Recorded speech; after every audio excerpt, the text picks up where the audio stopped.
मुस्लिम देश ओमान में अब शादी से पहले फिटनेस सर्टिफिकेट दिखाना जरूरी होगा। इस आदेश को वहां के सुल्तान हैथम बिन तारिक ने 1 जनवरी 2026 से लागू कर दिया है।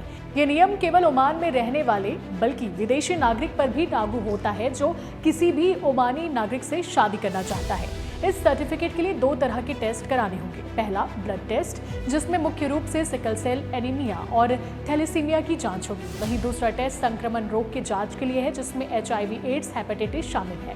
ओमान की हेल्थ मिनिस्ट्री ने ये नियम परिवारों की सेहत को बेहतर बनाने और आने वाली पीढ़ियों को जेनेटिक बीमारियों से बचाने के लिए बनाया है।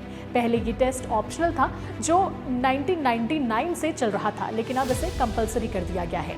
बता दें कि ओमान जैसे गल्फ कंट्रीज में कजिन मैरिज यानी कि चचेरे भाई बहन की शादी काफी कॉमन है। इससे जेनेटिक बीमारियां ज्यादा फैलती है। सऊदी अरब, UAE और कतर जैसे अन्य मुस्लिम देशों में भी ऐसे टेस्ट पहले से अनिवार्य हैं।